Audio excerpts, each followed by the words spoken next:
Bonjour à tous, merci de vous être connectés. Salut Samuel, je suis super Salut, content de t'avoir. Comment tu vas? ça va très bien et toi? Eh ben super aussi. Eh ben écoute, super sujet, la synthèse vocale au cœur des histoires. Moi, c'est quelque chose qui m'intéresse énormément. Je suis content aussi de te recevoir aussi parce que j'ai rarement des profils plutôt, on va dire tech, innovation, et cetera. J'ai plutôt des product managers, des product designers. Donc pour une fois, on va voir un peu aussi ce qui se cache dans la machine. C'est super cool de t'avoir. Merci d'avoir, accepté mon invitation. On va attendre encore, 1 ou 2 petites minutes, le temps que voilà, il y a encore quelques personnes qui se connectent Ça et marche, puis, heu et puis on va démarrer si tu veux bien. ça marche.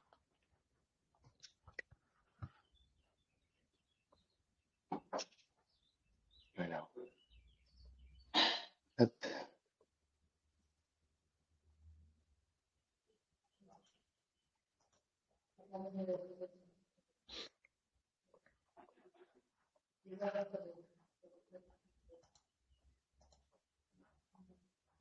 N'hésitez pas à nous dire, voilà, quel est, quel est quel quel est votre métier, dans le chat aussi, si vous êtes plutôt, product manager, product designer, tech, Scrum Master, ou juste passionné par les sujets, d'innovation. Ce serait intéressant de savoir un petit peu justement aujourd'hui, qu'est-ce qui nous a rejoints. Hem, on a quelqu'un qui est PMPO et dont la fille utilise l'Uni, super. On a des clients du coup, et qui connaissent déjà le produit donc c'est sympa. Formateur sur les sujets d'IA générative, OK, cool. Product designer, data project manager. Les enfants ont longtemps utilisé l'Uni, très sympa. Et mes papas de l'Uni users aussi, trop cool. CTO, pas mal bossé sur les voies de synthèse. OK, donc on a quand même un public averti qui soit, connaissent un peu les sujets d'IA ou de synthèse vocale, soit, qui utilisent, le produit, soit des gens du produit. Donc c'est, super, super intéressant. Bah, écoute, moi je propose qu'on démarre peut-être, je sais pas si tu as prévu de te présenter Samuel dans la présentation? Ouais, ouais, Ouais? bien Ou sûr. bah, alors, bah, écoute, je te laisse dérouler déjà heu, la présentation. Est-ce que tout le monde voit bien l'écran, la présentation? A OK et bah, priori, oui, super. puisque je la vois aussi. Et bah, En tout super, cas, bah, oui, c'est merci beaucoup pour cette invitation. Je suis très content de vous parler de ce sujet aujourd'hui qui est un peu le cœur de mon travail depuis plusieurs années. Donc, la synthèse vocale au cœur des histoires. Donc, pour les personnes, peut-être qu'il y a des personnes qui ne connaissent pas l'Uni, c'est l'entreprise qui commercialise donc la fabrique à histoire, qui est cette petite boîte qui permet aux enfants d'écouter des histoires de manière interactive. Donc, moi, je suis Samuel Delallès, je suis docteur en informatique et je suis spécialiste de l'audio et de la synthèse vocale. Donc j'ai vu hein, qu'il y avait des personnes qui savaient déjà ce que c'était, mais il y en a aussi sûrement qui ne savent pas tout à fait ce que c'est. Donc la synthèse vocale, c'est cette technologie qui consiste à faire parler les machines, donc à produire de la voix avec autre chose qu'un être humain. Donc à apprendre aujourd'hui, hein, on apprend à un ordinateur à lire. Je suis chez l'Uni donc depuis 2018. J'ai été embauché en tant que chercheur R&D en synthèse vocale. Et aujourd'hui, je suis Audio and AI Engineer et je fais partie de la team produit maintenant. trop cool. Et je vous parle aujourd'hui parce que nous avons récemment sorti ce livre audio qui s'appelle Les farfadets de fond du jardin et qui est personnalisable grâce à de la synthèse vocale. Donc un livre audio dans lequel les enfants peuvent choisir les prénoms des héros. Et donc ces prénoms vont venir s'intégrer dans l'histoire avec la technologie de synthèse vocale. Donc avant de partir dans le vif du sujet, je vais vous présenter rapidement le fonctionnement de ce produit avec cette petite vidéo. Pour commencer, personnalisez le héros ou l'héroïne de l'histoire. Choisissez la teinte de peau, la couleur de ses cheveux, place à votre imagination. Par exemple, je vais créer un personnage qui ressemble à ma nièce, Manon. Je vérifie la prononciation du prénom. Par une belle matinée ensoleillée, Manon était ravie de passer la journée chez sa tante Jeannette. Et je valide. Ensuite, je peux choisir ses 2 compagnons d'aventure. Ici, ce sera son grand frère, Joseph, et son doudou préféré, Bobek. Pressé, Joseph poussa Manon vers un escalier en colimaçon qui montait le long du tronc. Une fois arrivé à la première branche, Joseph s'exclama « Bienvenue chez nous !» Donc voilà pour la présentation du produit. Donc d'abord, je vais vous parler de la technologie de synthèse vocale. Ensuite, je vous présenterai le parcours de mise en production de ce produit. Et enfin, je vous parlerai de mes conclusions et recommandations. Donc la technologie de synthèse vocale. Alors, peut-être, pardon Samuel, moi je l'ai vu un peu dans une démo précédente, mais en fait, il y a la possibilité du coup de rentrer le prénom. Tu vas le montrer, ça, je sais plus. Non, bah oui, alors Non. en fait, quand on achète l'histoire, donc on télécharge, on a déjà normalement l'application Luni. Cette histoire se télécharge du coup sur le téléphone et on va pouvoir, pour chacun des personnages, rentrer le prénom dans un champ de texte et donc tester la prononciation. Si c'est mal prononcé, on peut changer en gros l'orthographe pour l'écrire de manière un peu plus phonétique. Je ne sais pas, par exemple, s'il y a un S à la fin qui doit se prononcer, bah, peut-être écrire 2 SE pour qu'il soit bien prononcé. Ou alors, par exemple, Jason et Jason qui s'écrivent de la même manière, bah, si on veut que ça se dise Jason, il va falloir l'écrire Jason de manière phonétique. Donc voilà, on peut choisir les différents prénoms pour les 3 personnages. Et ensuite, une fois qu'on a choisi ces prénoms, on valide. Et là, il y a notre livre audio qui va être généré. On va attendre un petit peu et 5 minutes plus tard, on aura notre livre audio qui sera prêt à être téléchargé dans la fabrique à histoire. Ouais, c'est ce qu'on voit à la fin là. À la fin, là, c'était Joseph, je crois, le prénom qui a été choisi. On voit bien que effectivement, c'est hyper fluide et qu'on a l'impression vraiment qu'il n'y a pas de coupure, de changement de ton ou donc c'est super bien inclus. Et puis après, tu peux aussi t'amuser. Je me rappelle qu'on avait fait un test à nommer le farfadet avec un prénom tiré par les cheveux et ça passe aussi. Donc c'est super cool. Voilà, c'était juste pour reparler. Enfin voilà, parce que comme c'est une présentation vidéo et que on a voulu faire la présentation en live, mais Livestorm en fait ne le permet pas. Donc ouais. Voilà, c'était juste pour tu as raison d'en parler. C'est vrai que c'est rigolo. On peut vraiment tester n'importe quoi. Bon, on a mis une limite, je crois, de 100 caractères. Et du coup, voilà, c'est pas que des choses préenregistrées. Et c'est vraiment, il y a une technologie de synthèse vocale qui tourne derrière, qui permet de choisir n'importe quoi, même autre chose que des prénoms ou alors un surnom ou tout ce qu'on veut. Yes. Donc voilà, donc l'idée de départ, c'était d'utiliser la synthèse vocale pour intégrer, comme vous l'avez entendu, de manière transparente les prénoms au choix dans les histoires. Donc pour moi, je savais à l'époque, dans le choix de la technologie, qu'il fallait utiliser une technologie à partir de voix préenregistrées, puisque les autres technologies qui sont donc de partir de rien, de faire de la voix à partir de rien, ça sonnait jamais humain. On n'a jamais réussi à faire sonner ça humain. Donc c'est vraiment les technologies à partir de voix préenregistrées qui étaient... il fallait partir là-dessus. Mais alors, du coup, il y avait un choix à faire entre 2 technologies. La technologie déjà vraiment éprouvée à l'époque de synthèse qu'on dit par concaténation. Donc, le principe de cette technologie, c'est d'enregistrer des audios et de prendre des petits bouts d'audio et les coller les uns aux autres pour faire la phrase qu'on veut faire. Donc, je vous fais écouter un exemple de cette synthèse-là. L'audio peut mettre longtemps à charger. Synthèse de la parole à partir du texte. Le nouveau millénaire commence pour la revue Traitement automatique des langues par un numéro thématique consacré à la synthèse de la parole. Bon, cet exemple, il est assez ancien. À la fin, cette technologie était bien meilleure que ça, mais c'était un peu pour illustrer comment fonctionne cette technologie. On entend bien là qu'il y a un peu des petits bouts qui sont collés les uns aux autres. Mais bon, à la fin, on avait quand même des résultats qui étaient bien meilleurs que ça et assez difficiles difficilement discernable de la voix humaine, mais c'est une technologie qui est très très rigide. C'est difficile de faire de la parole expressive qui s'adapte bien à la narration. Et à l'époque, il y avait cette technologie émergente. J'ai vu qu'il y avait une question, j'y réponds juste après.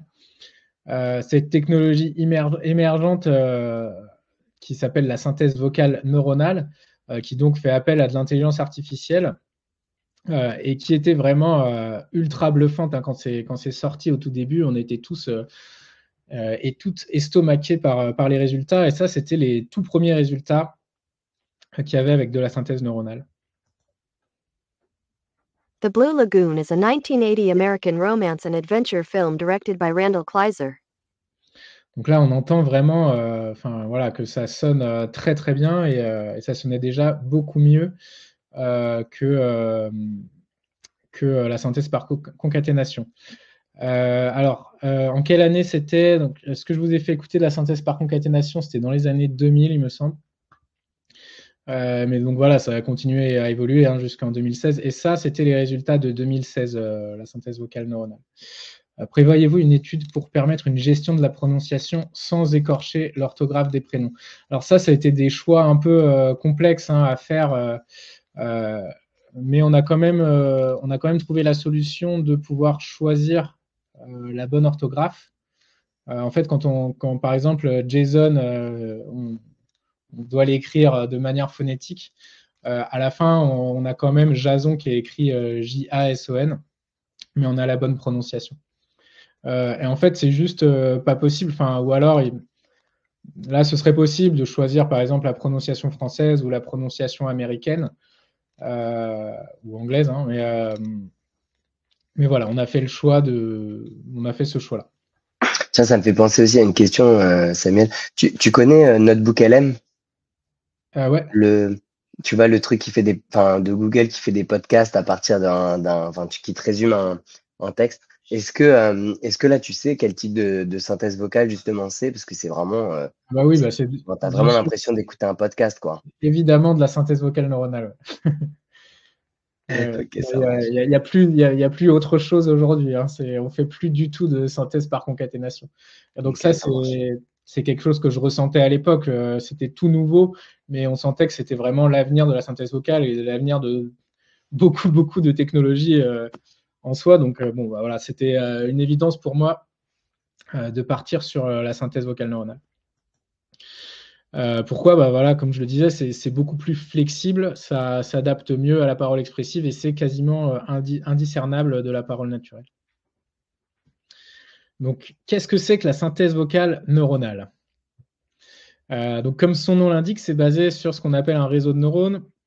Donc, un réseau de neurones, c'est un programme informatique très très complexe qui s'inspire du fonctionnement du cerveau humain et qui simule la manière dont le cerveau humain apprend à faire quelque chose. Donc c'est ça qu'on appelle aujourd'hui une intelligence artificielle. Toutes les intelligences artificielles aujourd'hui sont basées sur des réseaux de neurones, genre ChatGPT par exemple, c'est un gros réseau de neurones.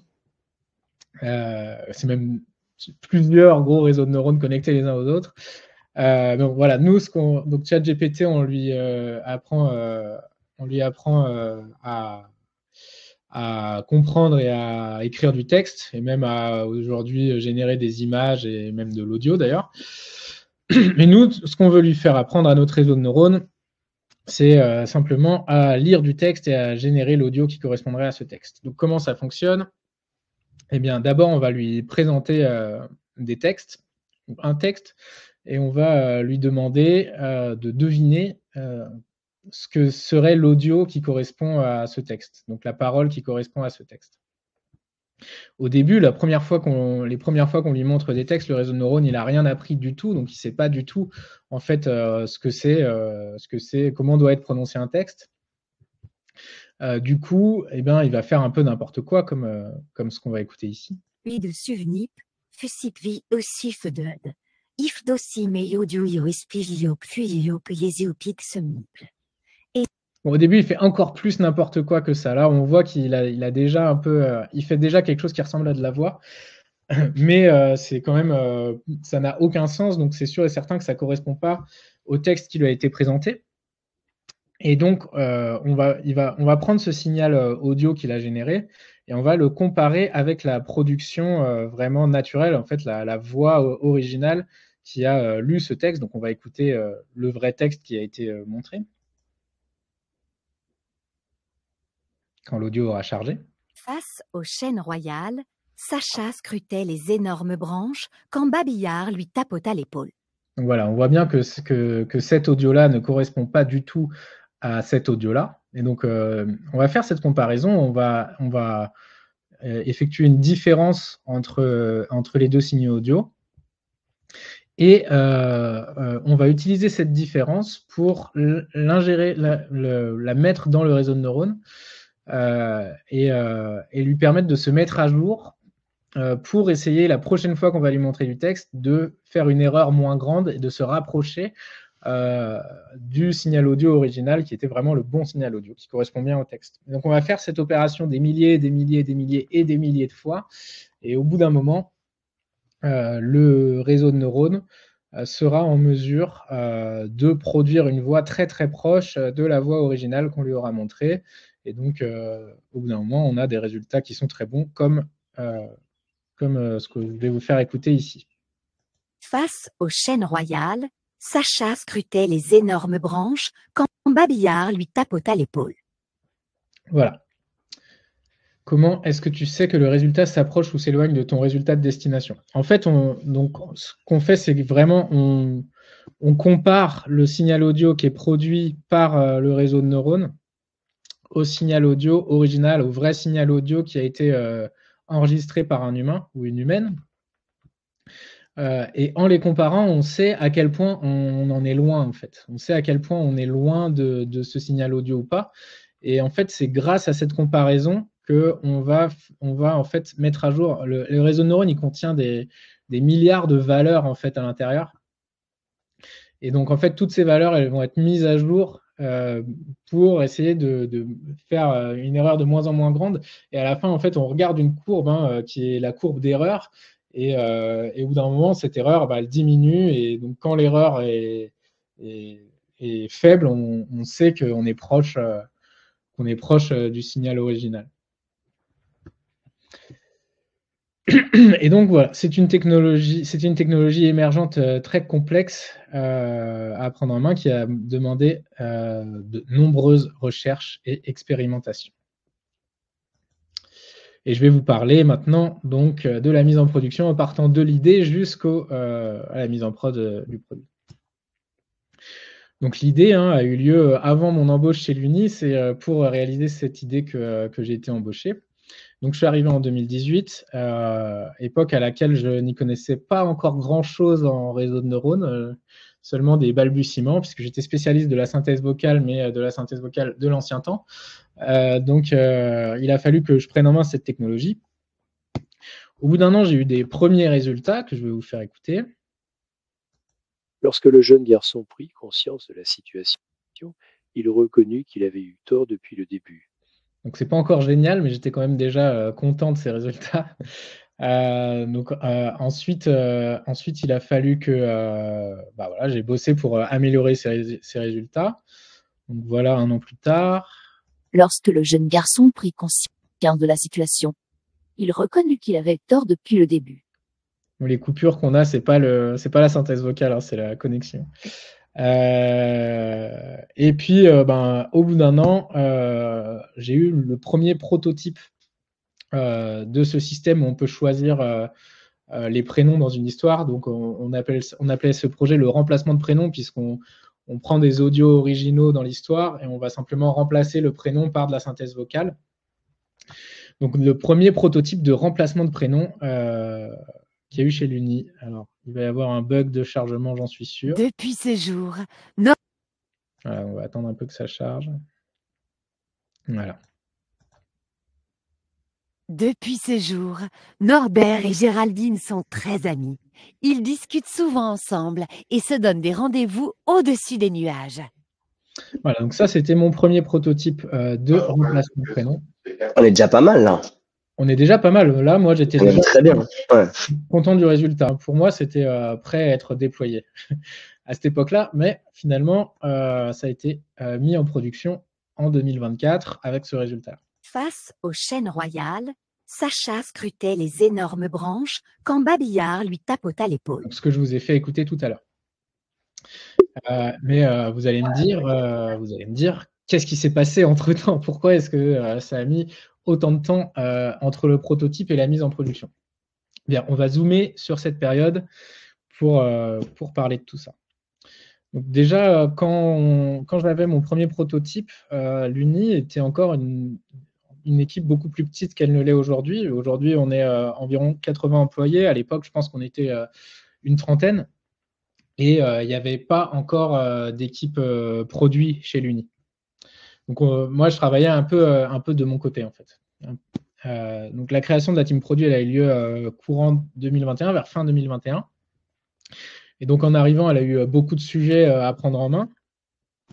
Et donc il a fallu un peu de temps avant que ce sujet-là du remplacement de prénom soit pris en main par une PM. Et donc, une fois qu'une PM a pris ce sujet en main, elle a dû donc comprendre la thématique. Hein. On a pas mal discuté pour que je lui montre ce prototype et qu'elle comprenne les enjeux de cette technologie. Et à partir de là, ça lui a permis de faire de la discovery. Donc, il y a eu toute une phase où elle est partie chercher des utilisateurs pour leur faire tester le prototype. Donc, comment ça s'est passé? C'est qu'on leur a demandé les prénoms qu'ils voulaient intégrer dans les histoires. On a généré leurs histoires avec leurs prénoms, souvent les prénoms des parents et des enfants. On a généré leurs histoires, on les a intégrés dans des fabriques à histoires qu'on est allé leur donner en main propre. Ils ont pu écouter leurs histoires, puis nous faire tous leurs retours. Et ça nous a permis de savoir, par exemple, quel était pour eux le temps d'attente maximal qu'ils accepteraient entre le moment où ils choisissent les prénoms et le moment où ils ont leurs histoires dans la fabrique à histoire, quel prix ils seraient d'accord de payer pour cette technologie, etc. Ouais, parce qu'en fait, ce qu'on voit pas, c'est que là, tu nous parles de la synthèse vocale, du prototype et donc du résultat finalement, l'output de tout ça. Mais derrière, il y a plein de choses. Il y a tout ce parcours, le parcours utilisateur de la création de cette histoire, les temps de latence, et en fait, ça, c'est un projet aussi à part, hein, c'est un projet à part entière aussi. Exactement. Effectivement. Ouais, c'est vraiment les coulisses, alors que la fin, le résultat, c'est l'histoire. Et, Ouais. ok. Et c'est vrai qu'en fait, cette phase de discovery, elle a permis de mettre pas mal de règles qui ont été établies à ce moment-là, qui ont été des règles de développement sur qu'est-ce qui était acceptable, sur le fonctionnement du produit et de l'app derrière, qui va bien au-delà de la synthèse vocale. Ensuite, ça a permis de mettre en relation les différentes équipes impliquées. Il y a eu beaucoup d'équipes impliquées, hein, les éditions, donc l'équipe qui édite les livres audio, qui produit les livres audio, la recherche, la tech, le marketing, le design. J'ai mis des points de suspension parce que je suis sûr que j'en oublie ici. Et elle a effectué la gestion générale du projet.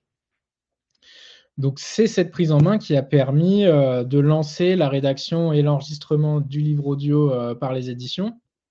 Donc, pour ça, il a fallu qu'on soit mis en relation pour que je leur parle des contraintes qui sont liées à la synthèse vocale. Par exemple, je savais qu'il y avait des bugs quand on mettait des prénoms à la fin des phrases. La synthèse vocale faisait des trucs un peu bizarres. Donc, il a fallu faire en sorte de trouver des tournures de phrases qui évitent que les prénoms soient à la fin de la phrase. Donc, il y a toujours les prénoms au milieu d'une phrase. Donc, voilà, il y avait plein de petites règles comme ça à respecter pour que les données soient bien appropriées à l'entraînement du modèle de synthèse vocale, etc. Donc, une fois qu'on a enregistré ce livre audio, j'ai pu entraîner les modèles. Donc, je dis entraîner les modèles, mais il y a d'abord toute une phase de préparation des données qui est extrêmement longue, puisqu'il faut que les textes correspondent exactement à la production vocale de la comédienne pour avoir des données les plus propres possibles, etc. Donc, entraînement des modèles de synthèse vocale. Pendant ce temps-là, il y a eu le design des interfaces, donc le design de l'appli, du parcours utilisateur, le design de la couverture, des petits personnages qu'on voit dans l'appli. le développement de l'app par les devs et le back-end, en tout cas l'intégration de ce livre audio dans l'app, la mise en place du plan marketing et le déploiement de la technologie qui n'a pas été une mince affaire parce que c'est une technologie qui demande quand même pas mal de puissance et donc et qui est complètement nouvelle. Et donc en fait, on s'est retrouvé un peu pour avoir ce critère de temps de chargement assez court, à la fois quand on teste les prénoms et à la fois quand on attend son livre audio, quand le livre audio est généré, il a fallu faire énormément de tests et d'erreurs pour arriver à un résultat qui soit convenable et même excellent, et pour arriver jusqu'à un temps d'attente inférieur à 5 minutes, et même quand il y a des milliers d'utilisateurs qui commandent un livre audio en même temps. Et enfin, une phase de QA où il y a eu énormément de tests à faire. Voilà, tester la commande simultanée de livre audio, et surtout, il y avait ce problème de la prononciation des prénoms. Il y avait beaucoup de prénoms qui étaient pas prononcés de la bonne manière. Donc, on a dû tester je crois qu'on a testé les 2000 prénoms les plus courants en français en France pour les 3 personnages. Donc, ça fait quand même 6000 prénoms à tester. Et chaque fois qu'il y avait une erreur, il y avait une petite correction à faire pour chacun de ces prénoms. Donc, voilà, ça, c'est quelque chose qui nous a pris énormément de temps et qui nous est un peu arrivé, on va dire, par surprise à la fin, peu de temps avant le lancement du produit. Mais bon, on a réussi et on a lancé le produit qui est aujourd'hui entre les mains des utilisateurs. L'app, Sam, elle se connectait déjà à une application ou, enfin, pardon, la boîte à histoire, elle se connectait déjà à une application. Il a fallu développer l'application pour la synthèse vocale. Non, il y avait déjà l'application Luni. Donc, quand on achetait son histoire, on pouvait la charger soit par câble, soit par Wi-Fi, mais via l'application. D'accord. Donc, du coup, l'application était déjà là. Il fallait juste intégrer un nouveau parcours utilisateur qui correspondait voilà, au choix des prénoms et à ce produit un peu particulier, ce livre audio un peu particulier qui est complètement différent des autres livres audio. Okay. Très clair, merci. Voilà, j'en arrive à mes conclusions et recommandations. Donc, ici, c'est vrai qu'avant la prise en main du sujet par une PM, on avait une team recherche qui était vraiment isolée. Il y avait un gros manque de visibilité sur le sujet et des difficultés à avancer concrètement sur ce projet. Et voilà, c'est vrai que on le voit, si les éditions ne sont pas au courant de pourquoi on utilise la synthèse vocale, c'est difficile de lancer la production d'un livre audio qui va utiliser cette technologie. Et donc, après la prise en main par une PM, il y a eu une bien meilleure visibilité au sein de l'entreprise, une communication interéquipe efficace, et même s'il y a eu des difficultés et des imprévus, le projet n'a cessé d'avancer. Et donc, mes recommandations pour intégrer les travaux d'une équipe recherche ou de travaux d'innovation au sein de la vision produit d'une entreprise, d'abord, pour moi, il est primordial qu'un ou qu'une PM ait une vraiment bonne compréhension des technologies sur lesquelles travaillent les chercheurs, pour éviter la question du à quoi ça sert. Au début, comme ce que je disais, dans les éditions ou même ailleurs, il y avait vraiment cette question-là. Les gens ne savaient pas à quoi ça servait, ce sur quoi je travaillais sur la synthèse vocale. Ils étaient là, ok, c'est bien beau. Je faisais des présentations qui montraient des résultats rigolos d'audio où on fait dire ce qu'on veut à une machine, mais à quoi ça va servir. Et donc, voilà, c'est vrai que les PM sont centraux dans la communication interéquipe. Ils ont vraiment été dans ce projet et leur connaissance du fonctionnement de l'entreprise et des différentes équipes est indispensable pour cette mise en relation des différentes expertises en fait, des différentes équipes. Sinon, en fait, chacun travaille dans sa bulle.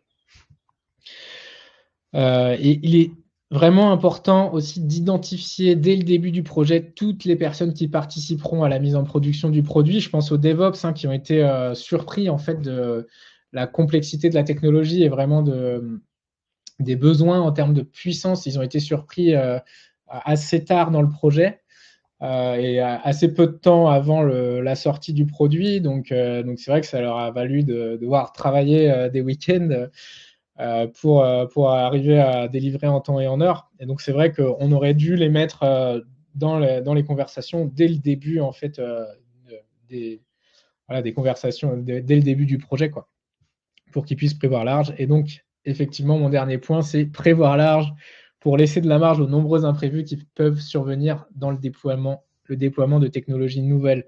C'est vraiment des choses qu'on n'a jamais faites, donc on ne sait pas quelles sont les surprises qu'on va avoir. Donc, c'est bien de prévoir un peu large. Et voilà, j'ai terminé. Merci de votre attention et je suis ouvert à vos questions.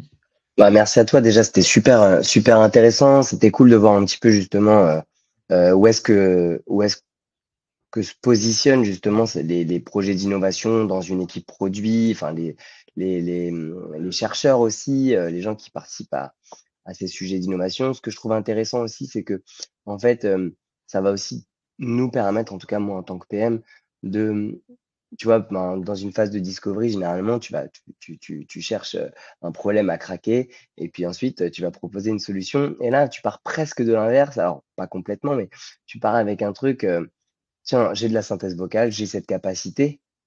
Qu'est-ce que je vais pouvoir en faire? Est-ce que ça intéresse? Et donc, tu rentres dans une phase un peu de discovery inversée, c'est-à-dire, OK, j'ai ça, comment je peux l'utiliser pour que ça serve à mes utilisateurs? Vous faites cette phase de discovery-là, vous trouvez une solution et ensuite, il y a cette phase un peu après, un peu classique, prototype, test, etc. Mais c'est intéressant de voir ça parce que je pense qu'aujourd'hui, avec justement toutes les nouvelles technologies liées à l'intelligence artificielle, de savoir qu'on a ce potentiel de l'IA, comment on fait, tu vois? Comment on fait pour intégrer de l'IA dans nos produits? Et comment choisir la bonne IA? Est-ce que je vais choisir de la Gen AI? Est-ce que je vais choisir du CNN pour ceux qui connaissent, donc des réseaux neuronaux convolutifs? Est-ce que je vais choisir? Enfin, voilà. Et qu'est-ce qui s'adapte le mieux à mes use cases en partant de mes vrais besoins utilisateurs, etc. Et en fait, je trouve que ce use case qui est hyper intéressant, c'est de voir justement comment faire pour, à partir d'une opportunité technique, d'une opportunité d'innovation, aller justement voir comment répondre à un problème utilisateur ou même quelque chose qui est pas encore un problème, mais plutôt une opportunité. Donc je trouvais ça super intéressant. Merci Samuel, on a plein de questions. Ouais. Donc, on va essayer de les prendre un peu dans l'ordre quand même. Alors, au-delà de la lecture du prénom, envisagez-vous de lire des histoires entières par des voix de synthèse? Moi, j'ai presque envie d'aller encore un peu plus loin dans cette question, si tu veux bien. C'est quoi la suite, tu vois?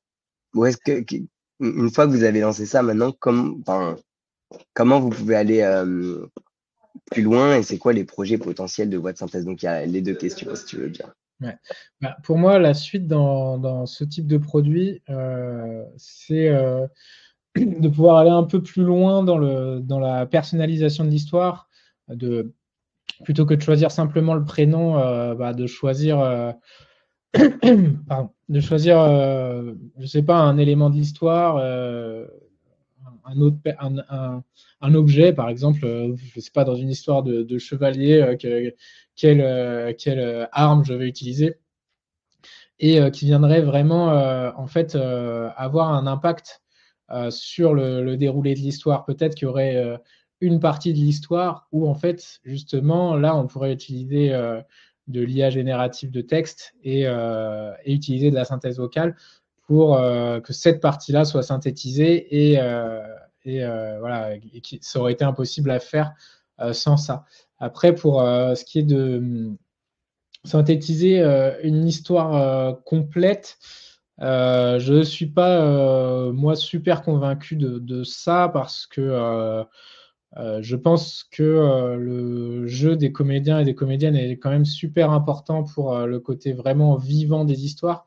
Et que là, ce qui marche très bien dans ce projet, c'est le fait qu'on ait vraiment entraîné le réseau de neurones sur le jeu de la comédienne.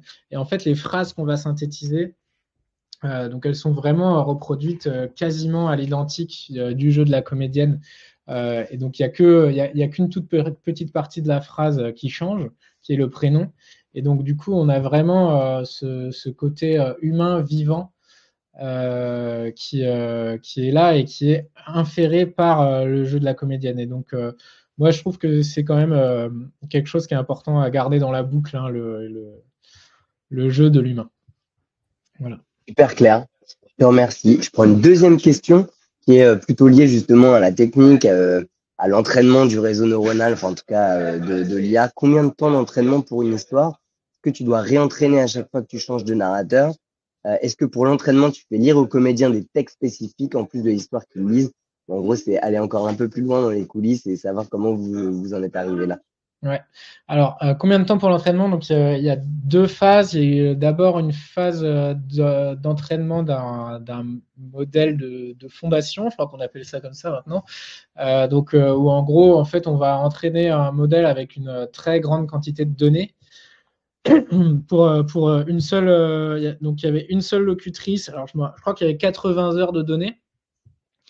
Ça prenait, il me semble, 1 mois pour l'entraînement de ce modèle. Mais bon, une fois qu'on a ce modèle, ensuite, on pouvait du coup partir sur une quantité de données moindre. Par exemple, mon prototype, j'avais 1 heure et demie de données. Mais du coup, pour le produit final, je voulais avoir un peu plus de données parce que dans mon prototype, j'entendais quand même des bugs et pour lesquels j'étais sûr que j'étais sûr de pouvoir résoudre avec un peu plus de données. Donc j'ai fait en sorte d'avoir 3 heures de données.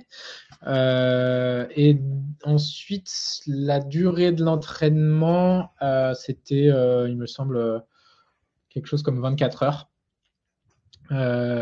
Une fois qu'on avait le modèle de fondation, donc on fait du fine-tuning, on appelle ça. Donc on affine le modèle. Donc on a notre gros modèle qui est entraîné sur les 80 heures de données. Et ensuite, on prend donc cette quantité moindre de données et on part de ce gros modèle. Donc on ne part pas de rien comme au début de l'apprentissage du réseau de neurones. La question n'était pas finie, il me semble. Il y avait... Ah oui. Est-ce que... Attends, je ne la vois plus. Pardon, est-ce que pour l'entraînement, tu fais lire aux comédiens des textes spécifiques en plus de l'histoire? Ouais. Oui, alors là, justement, donc déjà, d'une part, l'histoire, elle ne faisait pas 3 heures. Donc, j'ai fait enregistrer. Donc, il y avait, comme on l'a vu, 3 personnages. Enfin, la narration et plus 2 personnages qui étaient enregistrés par la même comédienne. Là, ce qui s'est passé, c'est que j'ai fait lire des textes supplémentaires donc d'un autre livre audio pour chacune de ces voix qu'elle faisait. Pour avoir déjà forcément la narration, on a plus de contenu que pour les personnages. Donc j'ai fait lire un peu plus de voix pour les 2 autres personnages à synthétiser. Et j'ai aussi préparé de nombreuses phrases. En fait, pour chaque phrase où il y avait un prénom dans l'histoire originale, j'ai fait plusieurs versions de cette phrase avec des prénoms différents en essayant de faire en sorte de couvrir un maximum de situations phonétiques différentes dans les prénoms, à la fois au sein du prénom et à la fois autour du prénom. Pour que les transitions entre les mots précédents et suivants voient différentes variations. Donc oui, il y avait pas mal de données en plus que l'histoire pour avoir ces 3 heures-là. Okay. Et ensuite, c'était, est-ce que je dois réentraîner un modèle à chaque fois que j'ai un nouveau narrateur? Bah oui. À chaque fois que j'ai un nouveau narrateur, je dois réentraîner un modèle avec le même processus. Et là, j'ai d'ailleurs... parce que là, j'avais un problème sur ce modèle-là, que j'entraînais donc sur les 3 personnages, où parfois la narration prenait la voix d'un des personnages. Donc, c'est assez gênant. Donc, j'ai dû faire un modèle narration et un modèle personnage, enfin, en fait, narration plus personnage. Et là, ça marchait bien pour les personnages parce que vu que, en fait, dans le texte, on voit que c'est des dialogues et on a déjà un peu, ça a été entraîné sur ces dialogues-là, et que les prénoms sont au milieu de la phrase, et ben en fait, quand on arrivait dans ce dialogue, la narration prenait bien la voix des bons personnages au bon moment. Et du coup, pour la narration, je l'ai entraîné sans la voix des personnages. Ok, super clair. Je prends une autre question si tu veux bien. Question d'Héloïse. Qu'est-ce que tu ferais différemment aujourd'hui pour aller plus rapidement de la phase de prototype à celle de production? Je pense que je partirais. Je pense que je ferais d'abord de la discovery avant de faire le prototype, en fait. Et Ok. en fait, voilà, c'est ce que je disais, c'est vraiment inclure la team produit. En fait, que le projet soit déjà inclus dans une idée produit. Plutôt que de partir de bon bah ok on a une super idée allez on fait des expériences et voilà Qu'est-ce que tu as récupéré dans la phase de discovery, justement, après coup, où tu t'es dit, ah, si je l'avais su avant, bah, en fait, j'aurais travaillé différemment. je pense pas grand chose sur ce projet-là qui était déjà vraiment avancé en fait, c'est-à-dire que euh, on savait qu'on voulait sortir une histoire où on peut choisir le prénom des enfants, mais disons que là quand moi j'ai commencé à bosser là-dessus et voilà il y a j'étais vraiment dans mon coin. Et donc pour moi, c'est vraiment ça que je ferais différemment, c'est de pas mettre la team recherche dans son coin. C'est vraiment de faire en sorte que dans l'idée de produit à sortir, il y ait toutes les teams toutes les parties prenantes en fait de l'idée soient intégrées au projet. Donc je mettrais les éditions tout de suite dedans. Moi, je trouve que c'était dommage que les éditions soient pas intégrées à ce projet dès le début. Et on aurait là, à mon avis, si on avait fait ça, on aurait eu déjà, même avant le prototype, d'autres idées qui soient pas juste le prénom. Enfin, on aurait eu en tout cas d'autres idées et ce serait peut-être pas ça aujourd'hui le produit final. Et voilà, et d'avoir la team product qui aurait été intégrée aussi directement dès le début des recherches. Je pense qu'on aurait pu avoir voilà, d'autres idées et puis une manière plus rapide d'accéder à la delivery. Ouais, ce que tu disais tout à l'heure, en fait, finalement, bien intégrer, en fait, toutes les parties prenantes dès la phase de discovery, ou en tout cas, dès les débuts de l'idéation autour d'un sujet pour, bah, éviter a posteriori, soit d'avoir oublié des choses, soit de rater carrément des choses, soit de devoir revenir en arrière. C'est effectivement une bonne pratique et, euh, et c'est intéressant d'avoir ton retour d'expérience là-dessus. J'ai une autre question qui est aussi assez intéressante. Aujourd'hui, tu as des technos comme Eleven Labs ou Cartesia, donc Eleven Labs qui font du text-to-speech ou voilà, de la synthèse vocale. Est-ce qu'il y a des raisons aujourd'hui pour construire ou maintenir la tech que vous avez, vous, créée en interne chez l'Uni? Et en gros, c'est un peu la question, j'imagine, sous-jacente, c'est make or buy dans une, tu vois, si demain on avait à refaire quelque chose, est-ce que tu serais plutôt sur de l'achat de solutions existantes ou vraiment de la fabrication en interne? Donc il y a ces deux questions. Enfin moi j'ai rajouté une deuxième partie. Vu les résultats qu'il y a aujourd'hui avec Eleven Labs, moi c'est clair que si je devais refaire un produit comme ça, je partirais sur Eleven Labs. Là, à l'époque où on a commencé le projet, ça n'existait pas, c'était pas du tout aussi bon que ça l'est aujourd'hui. Donc voilà, ça faisait sens de partir là-dessus. Après, vu le temps qu'il y a à passer sur la préparation des données, sur l'entraînement des modèles, etc., et tout ce que ça implique, hein, l'entraînement des modèles, ça demande d'avoir accès à des infrastructures ultra puissantes qui peuvent coûter parfois très cher. Moi, voilà, je pense qu'aujourd'hui, je ne ferai plus comme ça. Après, l'avantage qu'on a aujourd'hui d'avoir cette technologie, au moins pour ce livre audio, c'est quand même que ça coûte extrêmement moins cher que Eleven Labs. Là, par exemple, les utilisateurs, ils achètent le livre audio. Ils ont le droit de faire 10 versions de leur livre audio avec des prénoms différents. On ne pourrait pas, au prix du livre audio tel qu'il est aujourd'hui, on ne pourrait pas du tout faire ça avec Eleven Labs. On pourrait faire une ou deux versions, mais pas plus, vu le prix que coûte la génération de phrases chez Eleven Labs.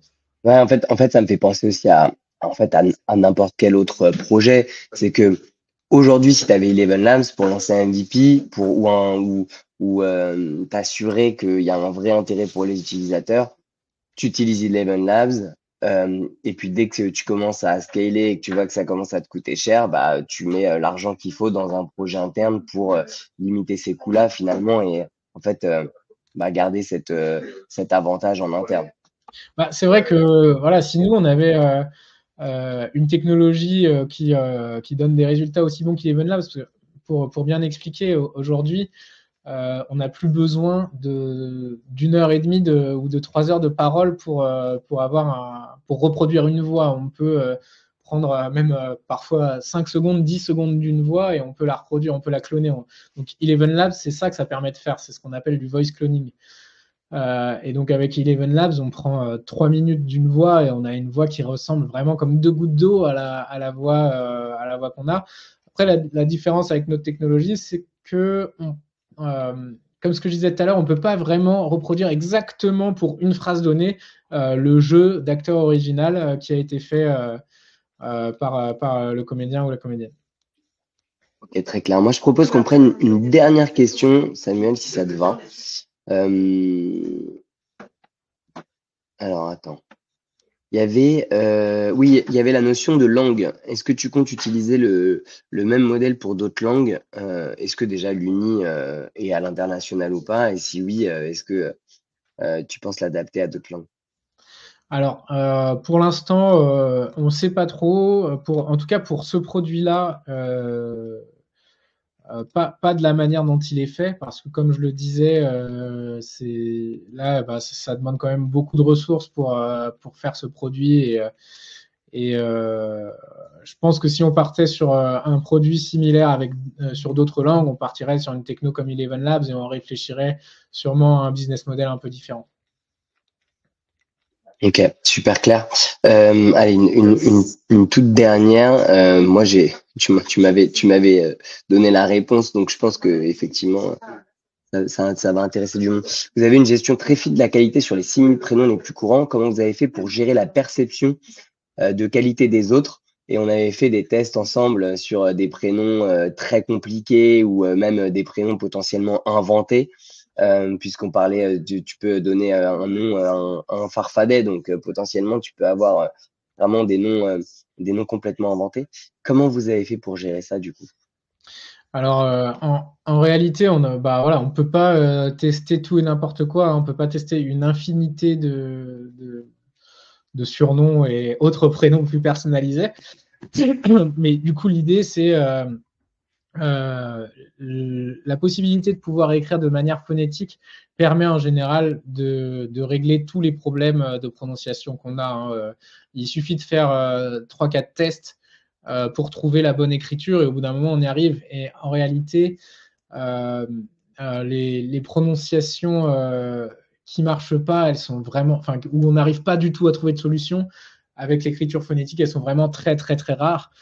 Et c'est vrai qu'en fait, ce test des prénoms, c'était vraiment pour s'assurer que sur un prénom, un vrai prénom, quoi, un prénom qui est assez classique, on n'arrive pas tout de suite avec un bug. Je ne sais pas, par exemple, bon, je vais dire n'importe quoi, mais Nicolas qui va se dire Nicolas, bon, même si ça peut se dire Nicolas, mais là, il y a un S à la fin et peut-être que le S va être prononcé par la synthèse vocale ou l'inverse, hein, le S doit être prononcé et il ne l'est pas. Bon, bah là, on s'assure que ce prénom-là, il soit super bien prononcé. Après, les surnoms, on s'attend à ce que les utilisateurs soient moins choqués que leur surnom ne soit pas tout de suite prononcé de la bonne manière et qu'il y ait cette petite phase de test avant de trouver la bonne écriture pour la bonne prononciation. Donc pour moi, c'est vraiment ça la solution. Bah, écoute, c'est super clair. Ce webinaire touche à sa fin. Samuel, je vais te remercier. Je voulais savoir aussi si éventuellement il y a peut-être des questions auxquelles on n'a pas répondu. Les gens peuvent te contacter peut-être sur LinkedIn. Ouais. Ok, Bien sûr, super. Bah, voilà, donc n'hésitez pas si vous avez des questions, soit à Samuel, soit à moi également. Tous les replays sont disponibles sur YouTube. Je sais qu'on nous a posé la question tout à l'heure, donc je remets le lien. C'est du collectif Yeta. Donc voilà, donc sur ce replay en l'occurrence, mais aussi des sujets sur l'UX Research, sur les KPI tree, enfin plein de super sujets avec des tips concrets actionnables, ce qu'on essaie en tout cas de vous proposer à chaque fois. Samuel, je te remercie. C'était vraiment super intéressant. J'étais super content de t'avoir. Et puis, j'espère que toi aussi, tu as passé un bon moment en tout cas. Ouais, c'était super de partager ça à tout le monde. Je suis content de vos réactions et merci à tous et toutes pour votre attention. Et ben merci. Allez, salut, à bientôt. Au revoir tout le monde. Merci, ciao.